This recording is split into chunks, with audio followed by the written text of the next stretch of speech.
Welcome to Beyond the Walls, a podcast for women ready to break barriers and step boldly into their purpose. I'm Kylie, your coach and guide for overcoming fear, silencing self-doubt, and building a life of courage and connection. Whether faith is your anchor or you're still trying to figure it out, this is a space for growth, authenticity, and transformation. Subscribe now and let's start building the courage to be seen, heard, and unstoppable. This is Beyond the Walls, where your purpose begins.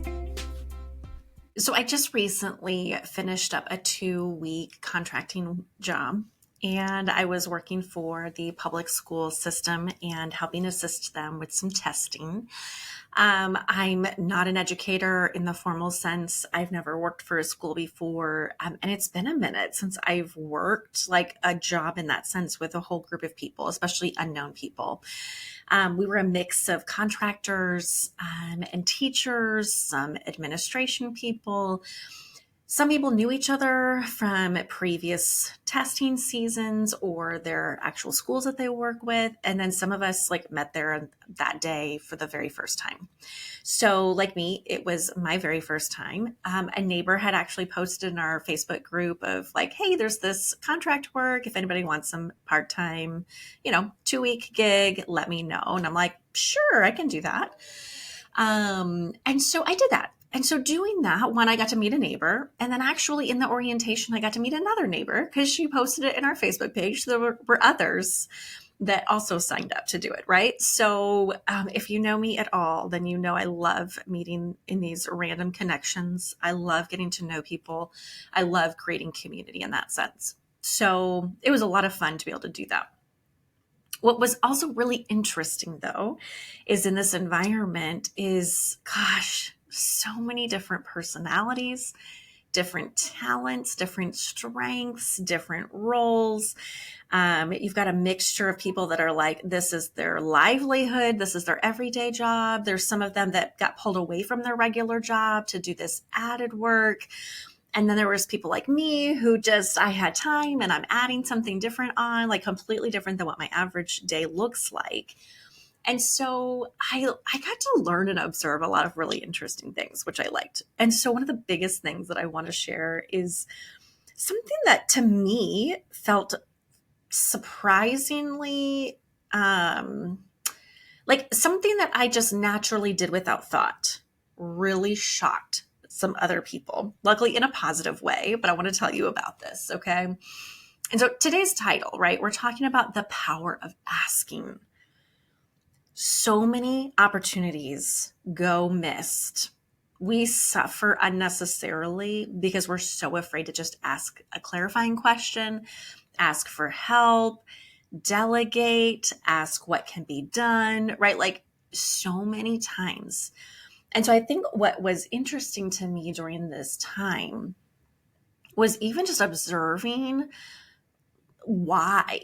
Why do some people ask for help? Why do some people not ask for help? And how do we work together, right? And I think in this particular circumstance that we had, it definitely brought us together. So I have this, what they deemed as a surprisingly bold request, okay? I didn't feel like it was that bold. I didn't even realize I'd even done anything magical. And so what is interesting about this environment that I was in is, like I said before, right? Some people are super familiar.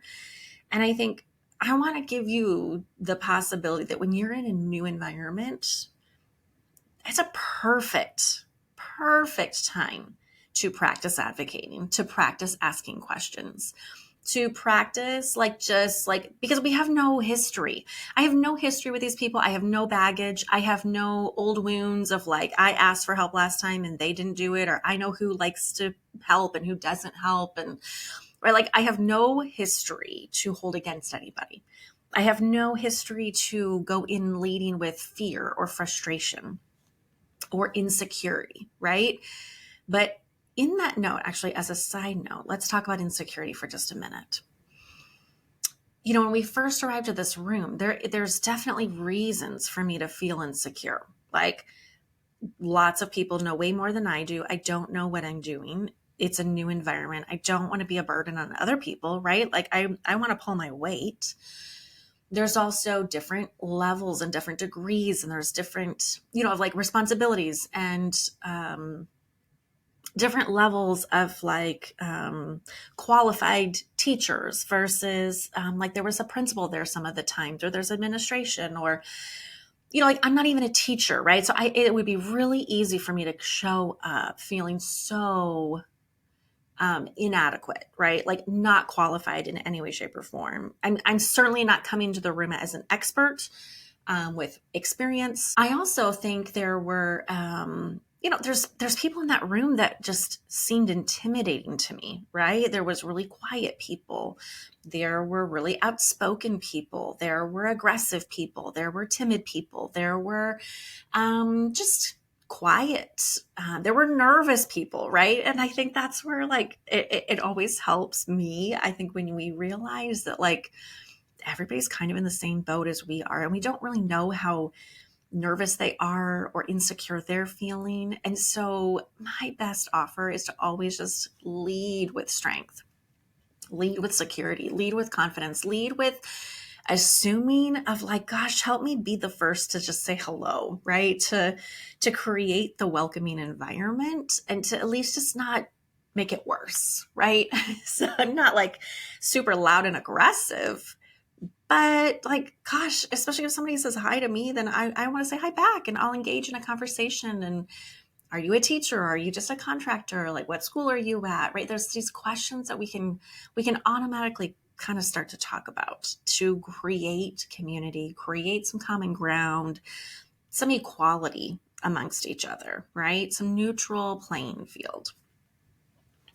And so as I'm in this environment and not having any baggage, I think it always can be to our advantage to use that innocence, if you will, right? To use that like pure heart of like, I don't know whose toes I'm stepping on. I don't know what's right and what's wrong, right? Like pull that like the innocence card to your advantage. Okay. That's just as my pro tip for you if you find yourself in this situation. And so I think that's what led to this shocking experience that happened for us. And so it was one of these days we had a bunch of things we had to move around, and there was a lot of sitting and waiting. There was a lot of getting to know like what was everybody's roles and who was delegating. And there was clearly some specific situations that were happening that were out of everybody's control that made it like it was clearly a very chaotic time than it was previously from lots of people's experiences the last time they had been in the situation. And so I didn't know anything from anybody else's experience, right? So it was a chaotic time. It felt chaotic. And I'm like, okay, let me just step in and how can we help? How can we do this efficiently? How can I step in and be a part of the solution and not just sit back and complain and feel like, just complaining about what's happening and being disgruntled. And so in this particular time, we had to set up a bunch of stuff. And so I kind of proactively, I suppose, and I think that's what was so shocking is I just kind of like, I saw something from afar and I asked some clarifying questions, and we were able to push a decision that really needed to, like it really did help us to prepare for the next day. Because I asked for these particular things. So I walk into this room. We had like an office space, or it was like our command center, if you will, right? And people kind of went in and out of there. It was our break room. It's where we got directions. Decisions were made in there, and we got sent out to different parts of this space that we were in. And so it was in that I kind of just walked into the space. So there was tons of people in the room. Some are just sitting there waiting for, the next task to be given. Some are on their breaks. And so I'm just asking the main person like, hey, here's this thing I'm observing. Can we do X, Y, and Z? And she's like, yeah, that sounds great. Go do that.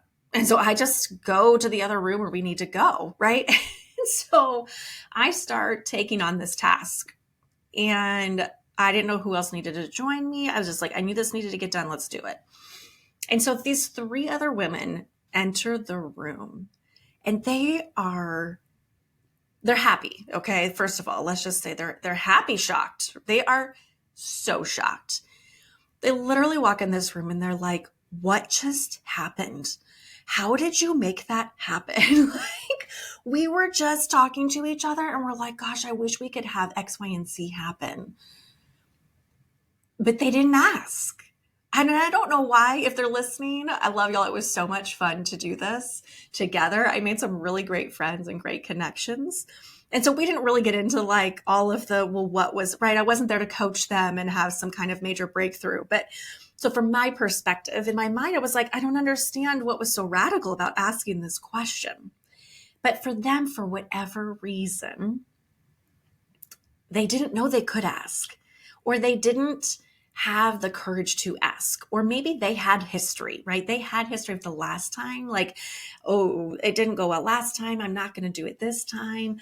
Or they were trying to be really considerate, right? I think so many times we are so focused on being considerate that we miss amazing opportunities just by asking, right? So let's just go with that one. Let's just assume they were trying, their focus was to like not be bossy, to not be pushy, to just be respectful and patient to wait for direction, right? Let's go with that.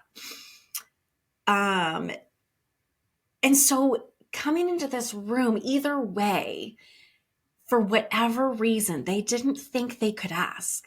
Or they didn't ask, and I did. And they were so happy. They were like, I can't believe that went well. And for me, I was like, well, one, I'm super glad you're happy. I'm so glad that we can all do this together. Like, it helps all of us prepare for the next day. Like, and I think that's what they were so excited, is that like what they thought would be helpful, it was helpful. And now they get to fulfill in the plan that they had thought of too, right? And there's somebody else, like there's camaraderie, there's this community that immediately was had between us, right?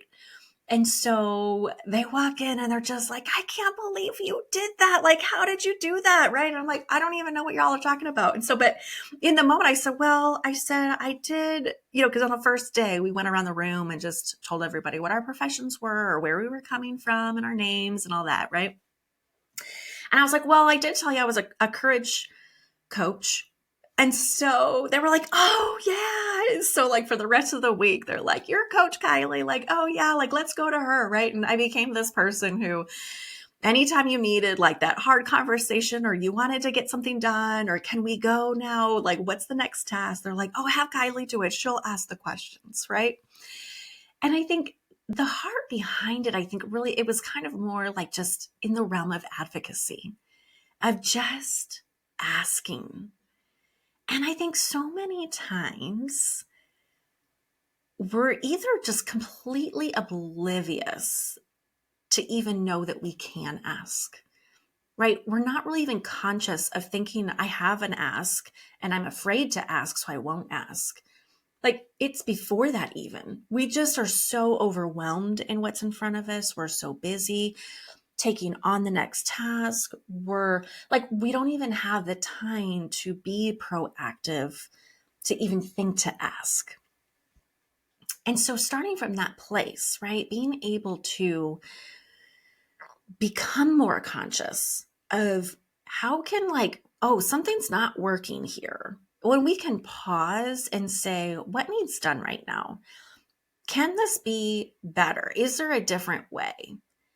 How could it be done differently, right? Not until we can have that conversation with ourselves will we even have the opportunity to face than asking, right? Having the courage to ask the bold request, or to face the fear of the what ifs and all of those things, right? We're not even there yet of like taking the action.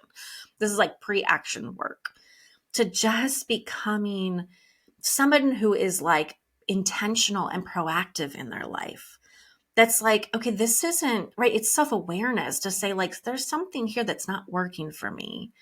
I want it to be better. I want it to be more efficient, for there to be clearer communication, honest communication. There needs to be some repair. There needs to be some confrontation that needs dealt with, right? Something's unresolved and it just needs clarified or resolved, right? And so it really is the first step to know that, oh, I can It's possible. Is there something I want to ask? And then you got to deal with the next step, which is the fear that comes in, the what ifs that come in, all the ways it's going to go wrong, and all of the reasons that step in, right? And if you remember, right in the beginning, I kind of talked about like, if you have a hard time advocating, asking these questions, getting caught up in fear of rejection, fear of embarrassment, fear of offending somebody, right? Fear of being rude or pushy. If you want to start taking this on and to grow in this area, I encourage you to start in those places where you are the newbie, right? Where like it's never been done before. Use your lack of knowledge as the scapegoat, right? Like, and I think that's exactly where I was. I was like, I don't know that I'm asking a crazy question or not, because I don't know what's been done before. I'm just trying to figure out, like, I have a task in front of me that needs to be completed. What's the best way we can? What are all the possibilities? What are all the options, right? Like, how do we just do this more efficiently, work smarter, not harder kind of situation, right? And so without knowing all the rules and all the implications, I can do that in a much more innocent, less offending way, right? It's not confrontational. There's no motives in it. There's no attitude. There's no fears. And so I encourage you to find that space as much as you can.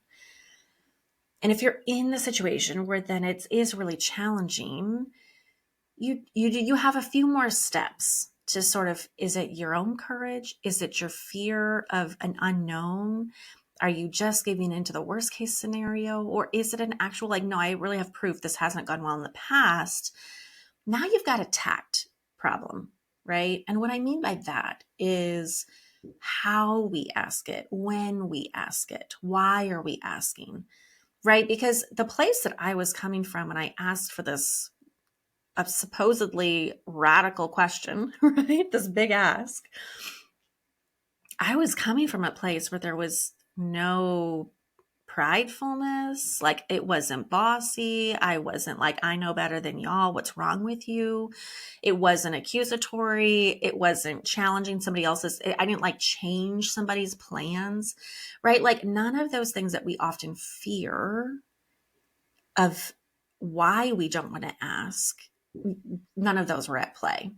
And so I think when they are at play, then you've got another question to ask yourself. And is it true, or is it just a fear? Are we assuming the worst of ourselves or assuming the worst of other people? Is it possible that it could be done differently? And so I want you to think for yourself about like something that you feel like you've been holding back, that you've been wanting to ask, or what kind of situations are the hardest for you to ask, right? I think of maybe like at a restaurant and I don't know, they brought you the wrong drink, right? You asked for a Diet Coke and they brought you a Coke. Actually, that makes me think of, I went out with my husband for Valentine's Day and we ordered, I ordered a Diet Coke with lime, and we were sharing a spinach artichoke pasta. The waitress brought me a Coke with lemon, okay, like completely opposite of both. And then she brought us the spinach and artichoke dip appetizer with chips. And so she set this food down in front of us and we're like, what is this? And she's looking at us like, what's wrong with you? That's what you ordered. And we're like, no, we asked for the pasta, not the chips, right? It's so easily, right? Those things happen. Would you just, I was kind about it. I was a little bit irritated because she was kind of irritated about it. And I was like, please God, don't let her like spit in our food. Like, never be rude to service workers that are serving you food and drinks, by the way.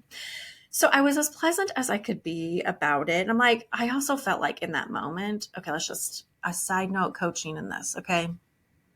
In those moments when we can be in the moment with the people, part of me wanted to really be irritated. Like, how dare you be offended when you got our order wrong, right? But what I chose to do in the moment is, one, I still was kindly, we were not going to just eat the wrong food. It's not what we ordered. We asked politely for it to be fixed. But I also was like, I wonder what's happening in her world. Like, she must be having a really terrible day, because it wasn't even, we went on like a random time, like a 4 o'clock. It wasn't a busy time. It's not like, but I don't know what her morning was. I don't know what her afternoon was like the lunch rush, right? I don't know how long her shift is going to be. I don't know what was going on in her personal life, but clearly she was having a day. So luckily, even in that moment, there was something that had happened. We were getting our check and we were getting ready to cash out. And I think I just asked her how her day was going. And the whole conversation flipped around. And she was like, actually, can I get your advice about something? And I was like, she came in kind of hot. And I was like, oh no, she's going to be mad at us about yelling at something. I was like, I'm sure. Like, she doesn't know I'm a coach. She doesn't know me from anything, right? And so we had a fun little conversation. She was just getting some life advice. And we gave her our opinion and we got to have a nice conversation. I was like, oh, I was so glad that hopefully it helped her to gain, I don't know, maybe she could have not cared at all about getting our order wrong.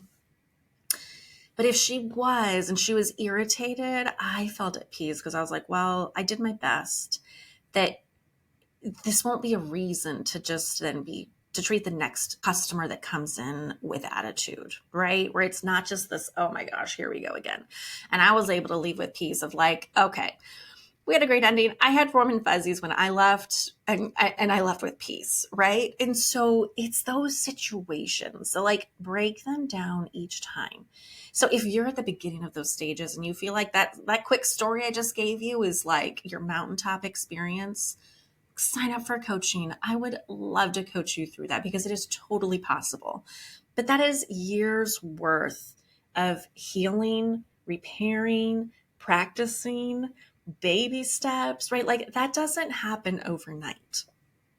It happens little incident by little incident. And each part of that gets stronger, more mature, circumstantial, right? Like, some of them are easier, some of them are harder depending on the situation and how close it is to something that really matters to us, right? The restaurant situation is kind of just, it was a one-off. It would have been annoying, and it could have lingered. It could have been just a dark cloud and just like a disappointing frustration, right? But not a deal breaker. There are bigger problems, right? Don't sweat the small stuff. But when you're in a work situation, right, like this other one, although it was temporary for me, it wasn't temporary for a lot of them. They still have 2 more weeks ahead of them, or they still have to go back and work with some of these people day in and day out, right? Those feel like there's a lot more on the line and a lot more high stakes. And so the higher the stake, I think the slower and gentler I highly recommend and encourage you to go.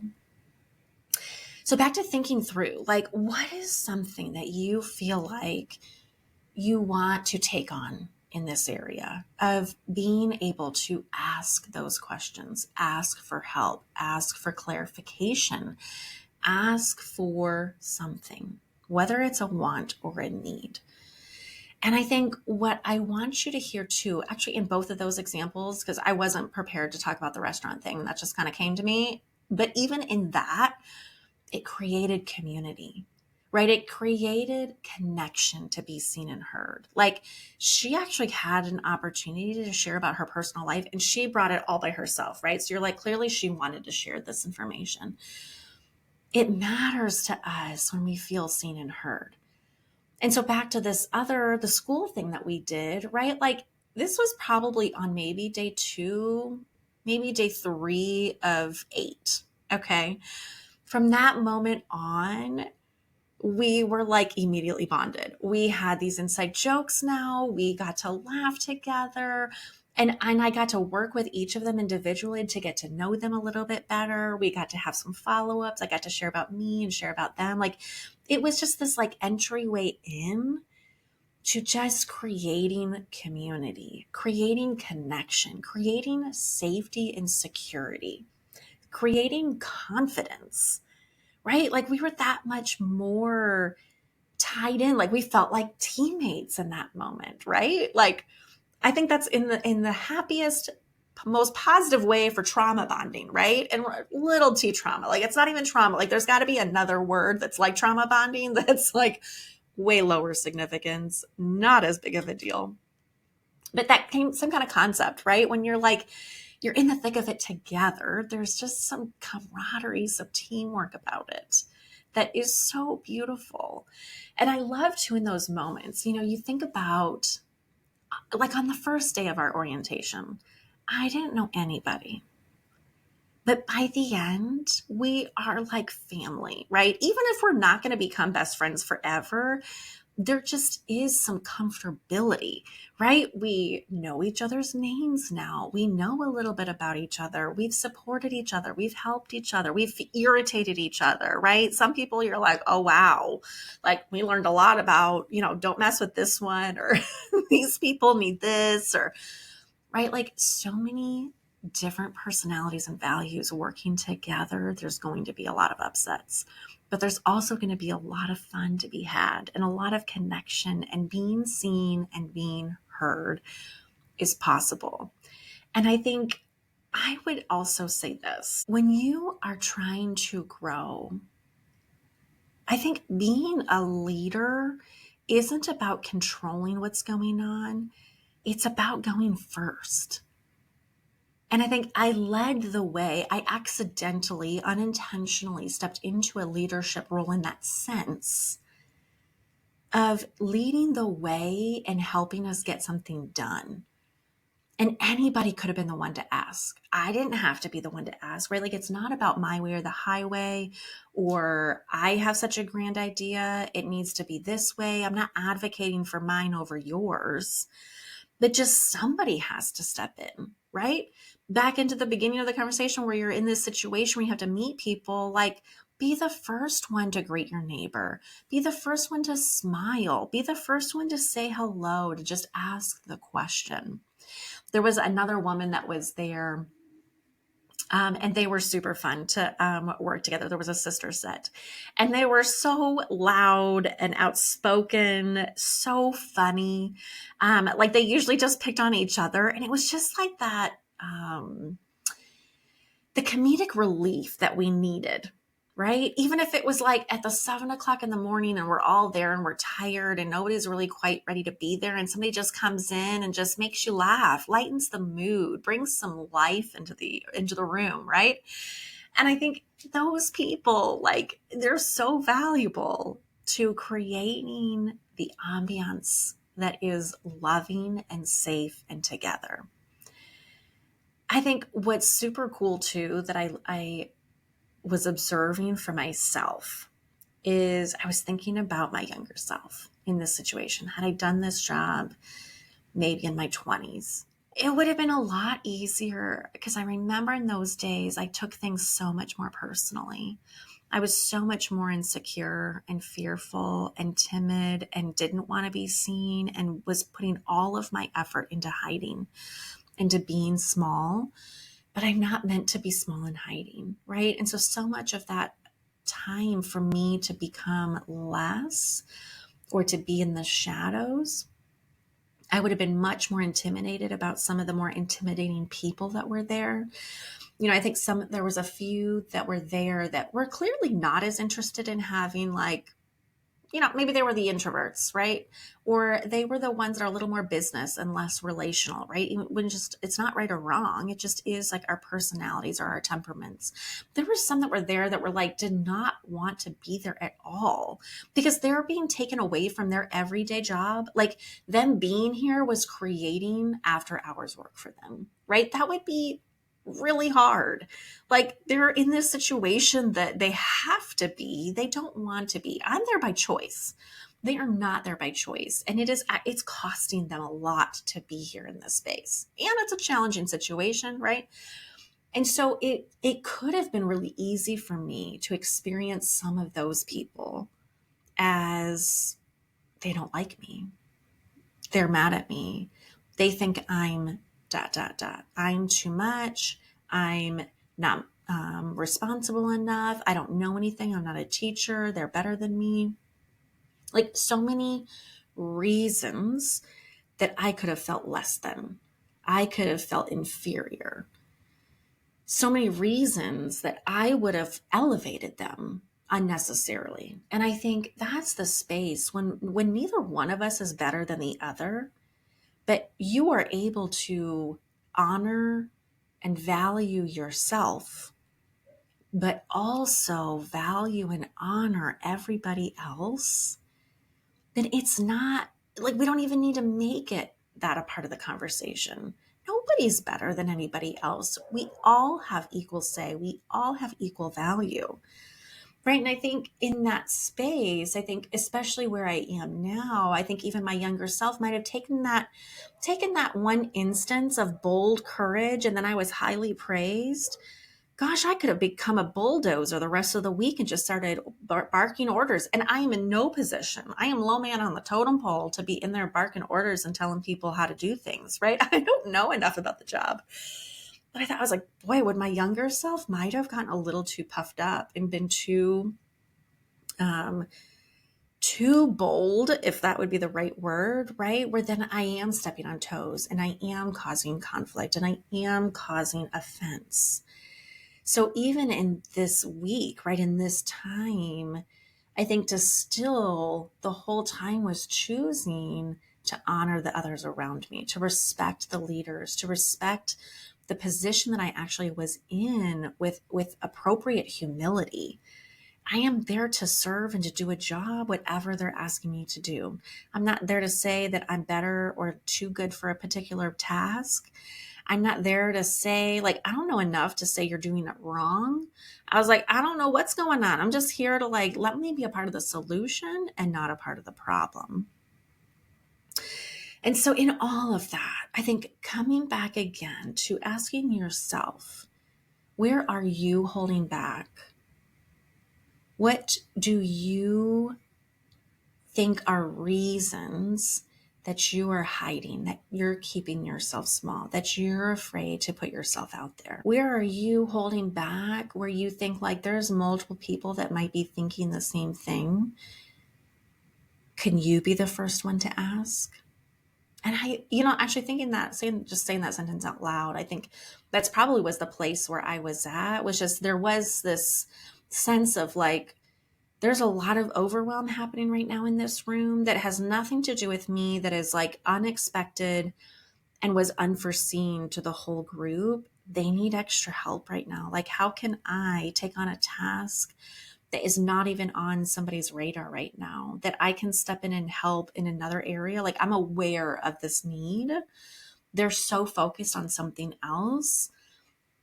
How can I just ask? Can I take it on? Like, how can I help in this situation?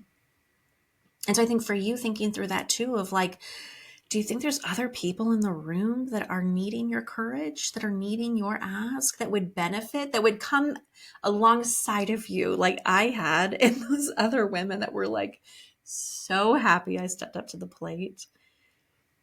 They might be feeling that same way and need you to be the one to step up. Are you willing to be that courageous woman for the group, for yourself, for your family, for your marriage, for your parenting, for your life? I want you to think too, what's one ask that you've been afraid to make, not because it's wrong, but because it's different? Are you afraid to stand out? How are you viewing what asking those questions would mean about you? Are you stuck in feeling like, well, that would mean I was pushy and I'm rude, or I'm not trusting, or I'm disrespectful, or I'm, right? Would it make you prideful or arrogant? Is it possible that maybe that has nothing to do with the equation? What would be possible if you could ask it in a different way that wasn't that? Could you ask it in a way that you made sure it was respectful and considerate? And I want to just invite you to start imagining the ripple effect that courage in your community, in your workplace, what's that positive impact that it would have on them? and on you and your work environment, your home life, your neighborhood, if you were the one to start. So I want to leave you with this. You don't need to be the loudest or the most confident person in the room. You just need to be willing to go first. Can you be willing to be secure enough in you that you have value and that it's okay to ask questions? Do you value the other people around you enough to trust that they're not going to immediately tear you to pieces and tear you down and be offended? I think what is also really surprising is I think when we start to practice this, it becomes really clear that in the past, we start to think like, wow, what other opportunities have I missed in the past because I just was too afraid to ask? How much have I suffered unnecessarily? How many meals did you go through that were wrong?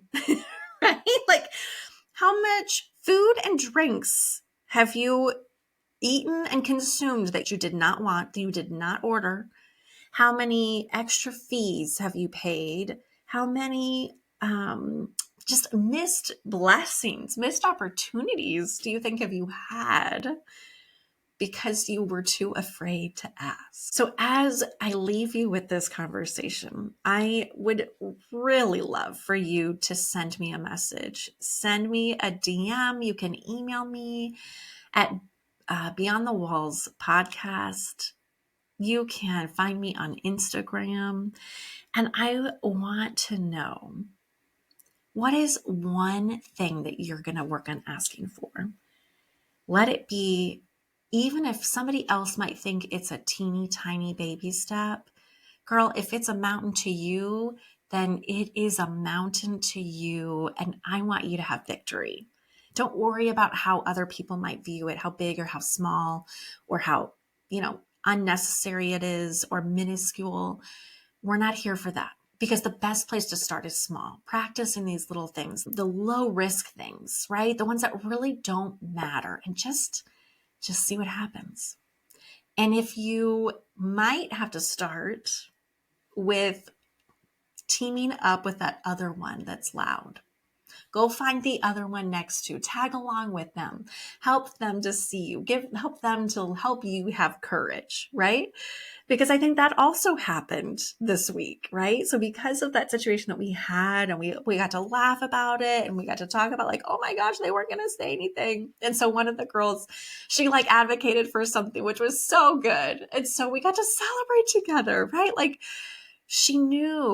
I knew it was a big deal. I knew it was a big deal for her. She knew it was a big deal for her. But because of this situation we experienced together, we got to celebrate together, right? She had someone in her corner to cheer her on, to remind her, like, it's okay. This is a good thing to do. There's nothing wrong with it. And so if you have your yeah, but stories, or like, yeah, but it didn't go well, because I'll save that for another day. I'll do a part 2. And when you do start asking, it doesn't always mean it's going to go well. So I will, I'm not promising you the outcome is going to be amazing 100% of the time, but that'll be another conversation. But I bet more often than not, it's going to go way better than you think it will. And it'll open up so many more opportunities than you could even imagine. And it certainly will guarantee some different action.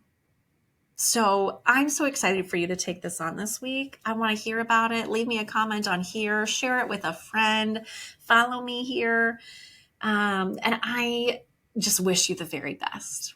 You got this. Go ask your bold, courageous questions.